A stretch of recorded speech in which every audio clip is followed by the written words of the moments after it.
Hello! In school lately, we've been learning about the pre-Civil War period, and mainly what our curriculum is about is the differences between the North and the South. This is, of course, in America, I'm not British. They're treating as though the North is completely different as the South, which I'm not sure if that is exactly true. However, even today, you can still find out that, the North is a lot more manufacturing, whereas in the South, you have a lot of more agricultural and farming and such. So basically, the main difference is that their economies. The North back at that time relied more on workers, whereas in the South they more relied on slavery. Now the problem is that the nation was divided. We were not the United States at the time, we were the disunified United States. As I realized this, it's sort of a good analogy on today. Now, I don't know much about the fiscal cliff, but I do know this. Well, okay, correct me if I'm wrong in the comments, no trolls. There was a debt ceiling, and they were trying to negotiate it to make the debt ceiling higher, or else everyone would get a lot more taxes. Now, the problem was that there was negotiations between the two political parties, which, in case you don't know,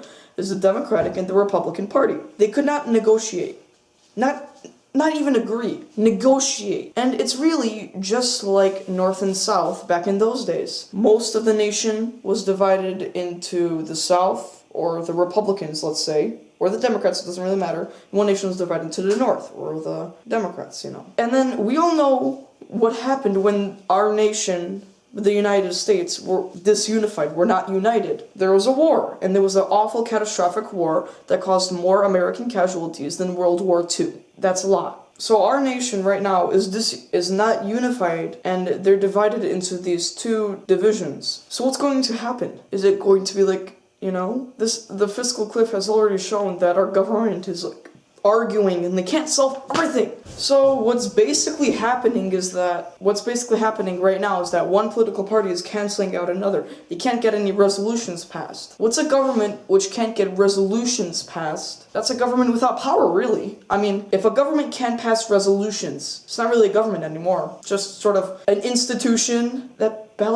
destroys itself. So obviously, unless we want to end up with some kind of political version of the Civil War, we need to change stuff. Well, I don't exactly know how to, but here are my theories. Well, first of all, no, not my theories, just one theory, really. And if we can't achieve my theory, which I'll explain later, if we can't achieve this theory, the one thing that we can do, at least make a coalition. I didn't know that political parties in coalition existed until I read about San Marino. San Marino is one of the best run republics in the world. It is the oldest republic in the world, in fact, that still exists. It's sort of surrounded by Italy. It's a very small. If San Marino, one of the best run republics in the world, is run by could be run for a coalition for 60 years, why can't the US? Granted, the United States has 300 million people, whereas San Marino has 35,000. I get that. Third biggest country in the world, microstate. It can happen. It's just that they need to work it out, set aside their differences. Also, don't get me wrong here.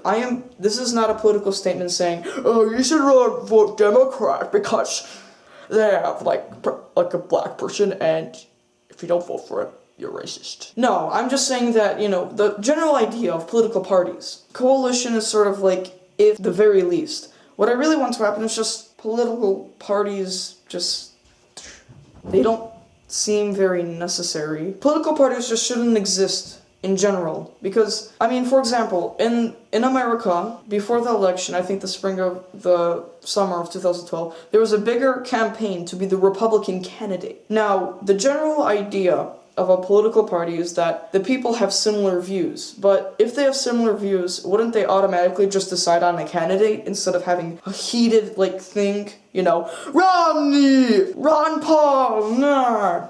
So really, they're not unified in general, political parties, even themselves, as that shows. The government doesn't necessarily care. It's just that the people have power. It's all about money in general. Destroys the basic principle of America, which is that anybody can take part of government, just as long as they're whatever age that office specifies. Now, you have to have money. And to get money, you have to be powerful. And to be powerful, you can't be ordinary. And that forms a contradiction. Basic principle of America, sort of getting eroded. So, Cat Alphonse out.